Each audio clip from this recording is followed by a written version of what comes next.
They dragged him in like garbage, ribs poking out, eyes dull, a number spray-painted on his flank. "Just shoot it," someone muttered. But one woman didn't look away. She raised her hand, not for pity, not for charity, but because something in her chest said, "This one still matters." What followed wasn't just a rescue, it was a reckoning. The flies were already thick by noon. They clung to the backs of necks, buzzed around half-eaten hot dogs, and swarmed anything too weak to flick them off. The county auction pavilion groaned under the weight of the sun, metal roof trapping heat like a skillet. People fanned themselves with catalogs, leaned on fences, and waited for the next showpiece. Then Lot #96 happened. Two handlers dragged the gelding in like he was a sack of moldy grain. His knees buckled twice before he made it to the center ring. Sweat clung to his hide like syrup. His ribs were sharp, angry lines beneath stretched skin. One eye swollen half shut. Foam clung to his lips. A number hastily spray-painted in red stood stark against the sagging flank. Someone near the front chuckled. "Should have brought a shovel, not a rope." Another voice, louder now, "Put it down for God's sake." The auctioneer hesitated. He glanced toward the handlers, uncertain whether to even start the bid. This wasn't sport. It was cruelty on display. Still, he tapped the microphone. "Lot 96, gelding, unknown age, no papers, starting bid, nothing." A cough from the back. Shifting boots. A mother shielding her kid's view. No one wanted to look, not because it hurt, because it made them uncomfortable. The auctioneer cleared his throat. "Starting bid, 150, still silence. Then a man laughed. "You'd have to pay me to haul that thing." And that's when she spoke. $1. The voice was soft, steady, almost too quiet to hear over the buzzing fans, but it cut through the noise like a needle. Heads turned. The handlers looked up. Even the auctioneer blinked. She stood near the edge of the ring, sunlight catching the braid down her back. Boots scuffed, hands dusty. Young, maybe 20, maybe less. No clipboard, no hat, just calm eyes and a jaw set like stone. "You're kidding," someone muttered. "She serious?" The auctioneer hesitated. "A bid of $1. Do I hear two?" Nothing. He looked around once more. No hands, no nods, just sideways glances and muttered jokes. The gavel hit the podium. Sold. A few laughs, a few shrugs. Mostly just that awkward shifting people do when something ugly happens, and they're not sure if they should feel guilty or grateful it wasn't them.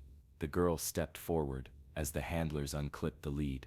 The horse didn't move, didn't lift his head, just stood there barely. She didn't say anything, didn't smile. She just took the rope gently, like it was made of something holy, and walked him out of the ring.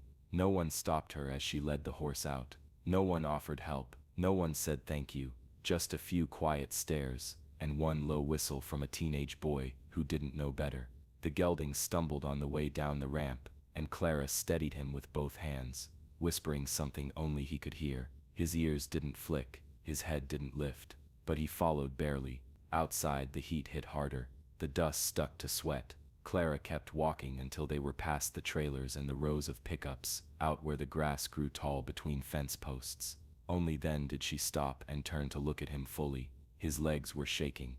His eyes were empty. He reeked of infection and old neglect. She didn't flinch. She'd seen worse. Not in animals, in people. Back when her mom was still around, Clara used to sit in waiting rooms beside folding chairs full of the forgotten men with nowhere to sleep, women who didn't know what day it was. Her mom would hand out soup and prayer cards. Clara handed out silence and soft eyes. She'd learned early, you can't fix what's broken just by saying it matters, but you can start by standing still, by not looking away. A shadow fell over her. "You sure you want to take that home?" The auction staffer looked like he regretted even asking. "Ain't gonna last the night." Clara turned to him slowly. "Then he won't be alone when he goes." The man didn't say anything after that, just gave a little nod and walked off. Clara knelt in the weeds and checked the horse's hooves, cracked, bleeding in places. Old shoes half rotted off. She found a tick the size of a marble behind his ear, picked it off without blinking. She didn't have vet training, didn't have a fancy barn. What she had was a small pasture behind her grandfather's shed, a half-filled water tank, and enough baling twine to patch a fence. Most of all, she had time. the kind people waste scrolling or doubting. Clara had never been good at either. She stood up, wiped her hands on her jeans, and looked the horse in the eye. He didn't blink. "Come on," she said, not expecting him to understand, but he stepped forward anyway. It took almost 20 minutes to get him loaded. He collapsed once. She didn't panic, just waited, coaxed, tried again. By the time the trailer door clanged shut, the sun was starting to lean west. The auction crowd had thinned, and Clara stood alone again, hand on the latch, breath shallow in her chest. She didn't know what tomorrow would bring, but today she didn't walk away. The trailer clanked over potholes as the sun bled lower behind the hills. Inside, it smelled like rot, wet hay, old sweat, something sour that hadn't been cleaned in months. Clara had meant to fix the flooring weeks ago. She hadn't thought she'd be using it this soon. She checked the rearview mirror every few minutes. The gelding hadn't moved since she closed the gate.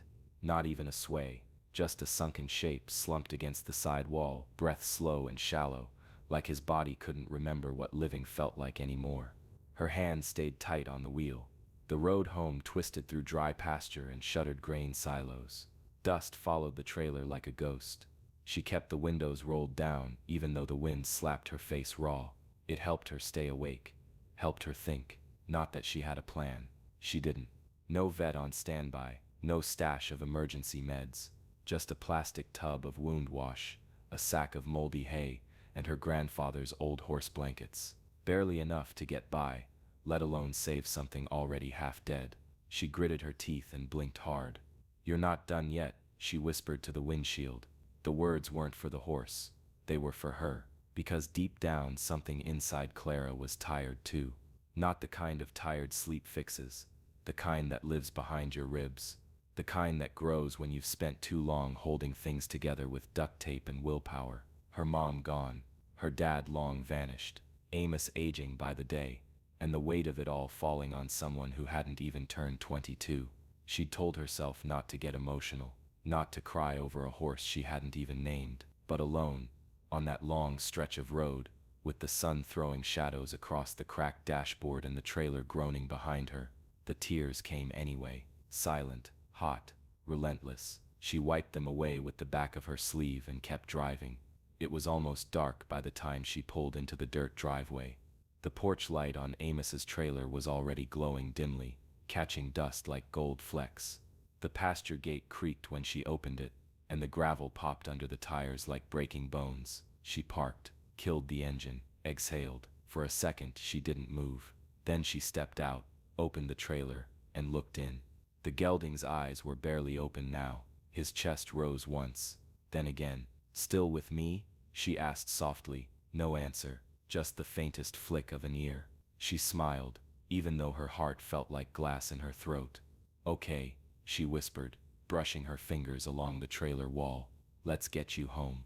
He made it 5 steps down the ramp before his legs gave out. No sound, no warning, just a slow folding fall like a tent, collapsing in the wind.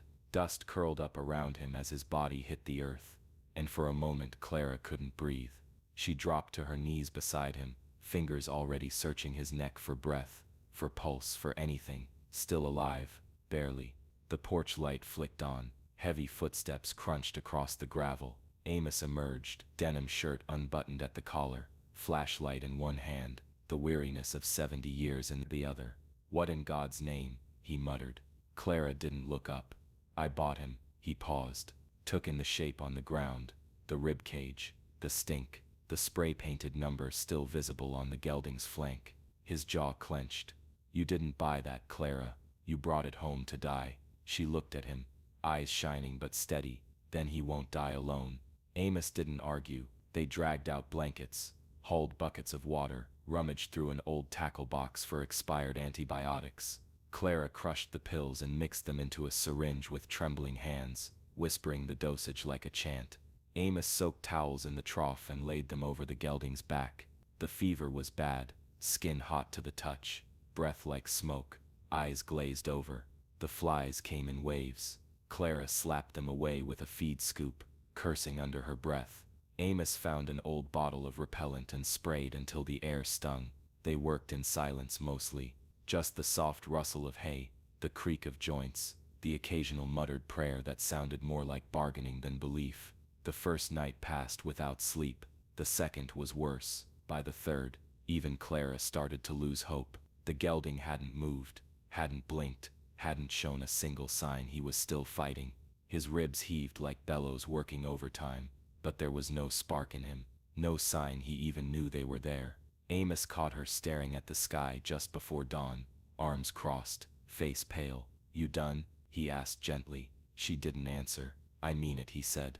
"Because if you are, we can end it quick. No shame in knowing when it's time." Clara shook her head. "I don't think he came this far just to quit." And on the fourth morning, as the sun broke over the horizon and the mist lifted from the grass, something happened.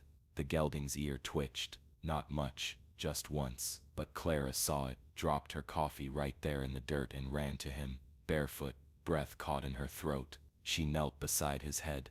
"Hey," she whispered, "you in there?" His eye blinked, slow, heavy, but it blinked, and that was enough.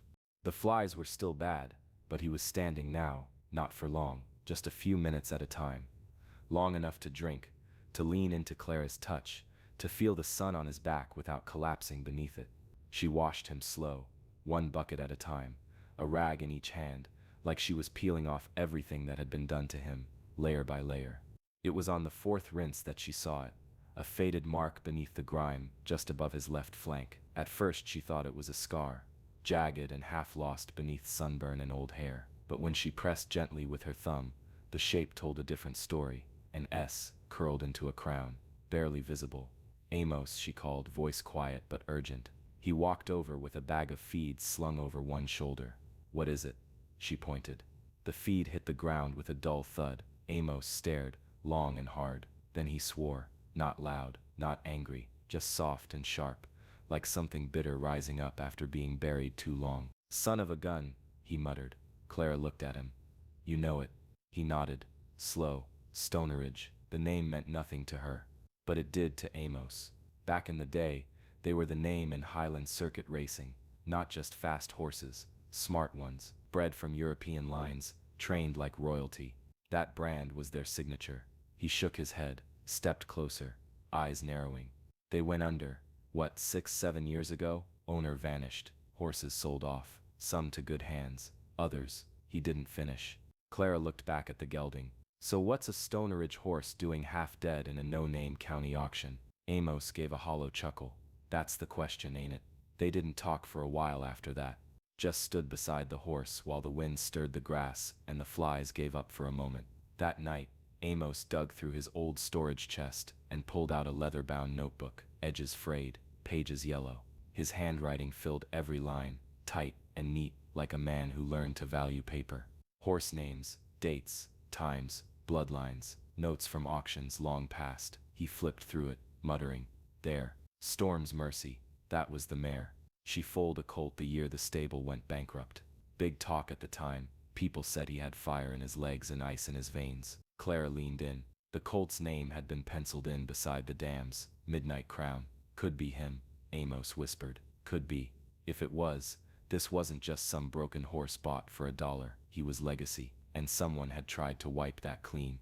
Brand hidden, papers gone, past erased, but now he had a name again, and Clara didn't intend to let it be forgotten. He still didn't make much noise, didn't whinny, didn't stomp, didn't call out like the others did when the feed buckets came. Clara had started talking to him just to fill the silence, gentle things, like how the clouds looked that day, or what song was stuck in her head. And sometimes when the wind shifted just right, she could swear he answered, not with sound, but with his eyes, with the way he leaned into her hand, or how his ears turned when she said his name. "Whisper," she finally said one morning, standing at the fence with coffee in hand. "You don't need to shout to be heard." It stuck. She started filming little clips, nothing fancy, just a few seconds of him walking, eating, nudging her shoulder with that big silent head. She uploaded them with quiet captions. Day 7. He ate a full meal today, no fever. Day 14. First time he came to the fence without coaxing. Day 21. Still no voice, but he listens better than most people I know. She didn't expect anyone to care, but the posts started spreading. First a few likes, then hundreds, then thousands. A woman from Vermont sent a care package with fly masks and supplements. A vet tech in Montana, offered free consultations over video. Someone even sketched a portrait of Whisper and mailed it in a tube wrapped in string. The comments came every day now. He reminds me of my old mare, saved me during a divorce. Watching his progress is helping me get out of bed again. He's not just healing, he's teaching. Clara didn't know what to make of it. She wasn't trying to build a following. She wasn't asking for money. She was just trying to keep one half-dead horse from slipping away. But somehow this quiet, broken creature, bought for $1 and barely able to stand, had become something else. A mirror. A reminder that worth doesn't come from shine or speed, or ribbons. It comes from trying again, even when everything hurts. One evening, as the sky turned violet and the last birds dipped low over the pasture, Clara sat cross-legged in the dirt beside Whisper. His coat was fuller now, his eyes clearer. He still didn't make a sound, didn't need to. Clara pressed her palm to his shoulder and whispered, "They see you now." The wind picked up, warm and soft, threading through her braid and stirring the tall grass. Whisper lifted his head, ears forward, like he was listening to something far off, or maybe something finally rising inside him. Whatever it was, Clara didn't say another word. She just stayed with him until the stars came out. The gravel crunched different under Money. Clara looked up from the hose as the black SUV pulled in, slow, deliberate, like it belonged somewhere else entirely. Chrome rims, dark tint, plates from out of state. The kind of car that didn't park in front of barns unless it was lost, or looking to reclaim something it once tossed aside. She turned off the water and waited. The door opened with a quiet click, and out stepped a woman too polished for this part of the county. Heels sunk slightly in the dirt, pearls at her throat, blonde hair pulled tight like it hadn't moved in a decade. She glanced around once at the leaning fence, the peeling paint on the shed, the fly tape swaying from the rafters. Then her eyes landed on the paddock, on Whisper. He was grazing quietly near the fence line, coat still patchy in places, ribs still faint beneath the weight he was slowly regaining. But his stance was strong. His ears were relaxed. He looked alive. The woman walked toward the gate, like she was afraid of getting dust on her heels. Clara stepped in front of her. "Can I help you? I believe you have something that used to belong to me," the woman said. Her voice was smooth but tight, the kind of tone people use when they're pretending they're not embarrassed. Clara didn't blink. "That's so." The woman smiled thinly and reached into her handbag, pulling out a folded paper. A photograph. Whisper, years younger, slick and proud, mane braided, silver halter gleaming under show lights. "He was ours," she said softly, "part of our stable's legacy, before the business dissolved." Clara said nothing, just watched her. The woman tucked the photo back inside. "I've been following the videos. He's made remarkable progress." "Yeah," Clara said, "he has. I'd like to buy him back." It wasn't a question. Clara didn't move. "I can offer a fair price. Triple what you paid. 5,000, 10, if it helps ease things along. He deserves to be with someone who knows what he came from." Clara's jaw tightened. She looked past the woman to the paddock. Whisper had lifted his head, watching them, still, attentive, like he knew. She stepped forward once, just enough to close the space. "He's not for sale." The woman blinked. "I don't think you understand." "I do," Clara said, voice even. "I understand perfectly. You had him when he was worth something. Then you left him to rot in an auction ring. And I bought him for $1. Silence stretched. "I gave him back his name, his legs, his breath. You don't get to buy that back just because it's pretty again." The woman swallowed hard, took a breath like she might argue. Then she didn't. She turned and walked back to her SUV. Clara watched her go, the wind catching strands of hair from her braid. Behind her, Whisper let out a long, low exhale, the kind that sounded like peace. The fairgrounds hadn't changed much. Same peeling banners, same fried food smell thick in the heat, same old men in ball caps, leaned over the rails like judges from another time. But this time they watched him come in, not because he was the best, or the fastest, or the kind that made people reach for their wallets. They watched because they remembered. Clara led Whisper slowly through the main gate, one hand on his halter, the other steadying her breath. He moved with caution, not fear. His ears flicked at the music from the loudspeaker, the clatter of kids near the kettle corn stand, the sharp bang of someone dropping a gate pin. But he didn't flinch, not anymore. His coat was fuller now, though still rough in spots. His gait had a hitch, but it was proud. He wore no braids, no ribbons, just a clean halter, and a tag clipped gently to his side. Exhibition. Rescue showcase.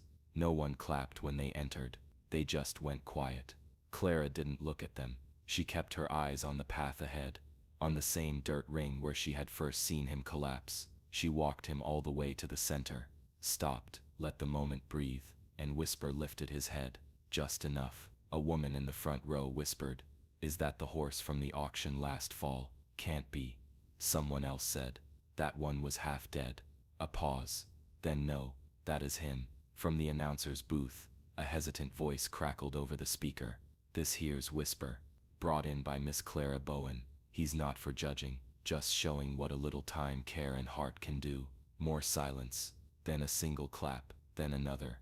Not loud, not fast, but real. Clara gave a soft nod and turned him in a slow, gentle circle.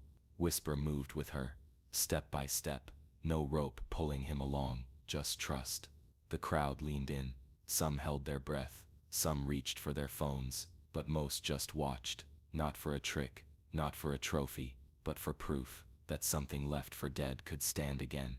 After the exhibition, as Clara led him out of the ring, a young boy near the fence held out his hand. Whisper paused, leaned in, and gently touched his nose to the boy's fingers. The boy grinned like he'd touched something magic. Later, as the sun dipped low and the shadows stretched long across the fairgrounds, an old man in a folding chair leaned toward his friend and said, "You remember that girl, the one who bought him for $1? His friend nodded. "She's the only one that saw him." He paused, really saw him, and that more than any ribbon was worth remembering. The morning was still, no wind, no birds, just the creak of an old bench and the quiet sound of teeth tearing grass. Clara spotted him as she came around the side of the barn, her grandfather Amos sitting by the fence in his old denim jacket, a chipped thermos balanced on one knee. He hadn't lit a cigarette, that alone said something. Whisper was out in the pasture, head low, tail flicking lazily at the occasional fly. The early light made his coat look almost gold, catching in the rough places, smoothing out the rest. He looked nothing like the ghost she'd dragged from that trailer months ago, but he wasn't shiny or flawless either. He was just present, alive. Clara didn't say anything at first, just sat beside her grandfather and rested her arms on the top rail, mirroring him. The wood was sun-warmed, worn down smooth by years of elbows and memories. Amos sipped from the thermos. Clara waited. Finally, he spoke. "That horse," he said, voice low, gravelly, like it had traveled too far to get here. "He brought something back with him." She turned her head, watched his face instead of the field. He wasn't smiling. Not exactly, but the hard lines around his eyes had softened, like something long frozen inside him had started to thaw. Clara didn't ask what he meant. She knew. Amos hadn't talked much about the war, or about losing Clara's mom, or about how the family ranch had slowly crumbled around them, one unpaid bill at a time. But she saw it in him every day. The way he moved, the way he sat a little too long after chores were done, like the past kept brushing up against him and wouldn't let go. "He's quiet," Amos said after a while. "Yeah," Clara replied. "I like that." She smiled. "He don't make noise," Amos continued, "but he don't hide either, just does what he can. Some days, that's enough." They sat a while longer. Whisper wandered closer to the fence, ears flicking toward them, then dipped his head to graze again. Amos cleared his throat. "Lot of folks around here forgot how to care without expecting something back." Clara didn't respond. "Not you though," he said. She blinked hard and looked away. He sipped again, then handed her the thermos without a word. She took it. It was still warm. "I thought I'd seen the last of things worth saving," he murmured. "Guess not." Clara leaned her head against his shoulder, just for a second, just long enough. The wind finally picked up, soft, cool, gentle. In the field, Whisper looked up, and for a brief moment, the morning felt new. The sign at the edge of town still leans to one side, the gas station still sells flat soda and too salty jerky, and the fairground, even now, smells like dust and deep-fried everything.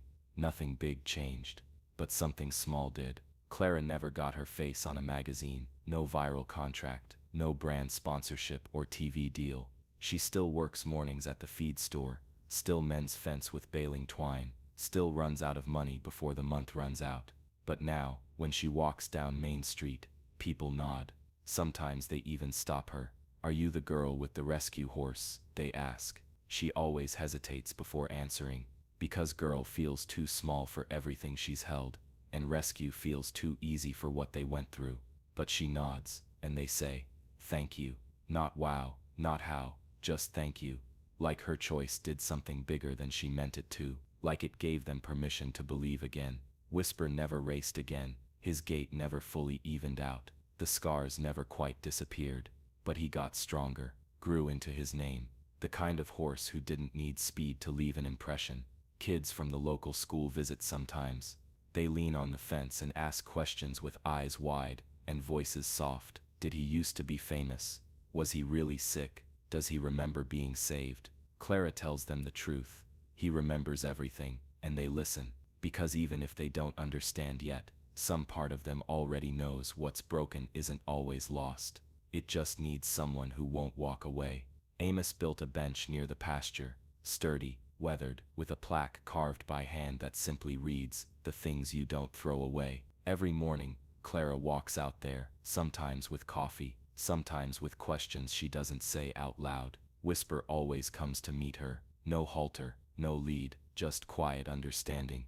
They stand there together in the stillness, not trying to prove anything, just being, because that's what healing looks like. Sometimes, not a miracle, not a headline, just two souls that didn't give up, and in a town that once looked away, they became a reminder of something too quiet to shout, that what you save might just save you too. If this story moved you, even just a little, don't scroll past. Subscribe to Horse Tales of Wonder for more true-to-the-bone stories of redemption, rescue, and quiet strength. Like if you believe the forgotten still matter. Share your thoughts below. Has a moment of kindness ever changed your life?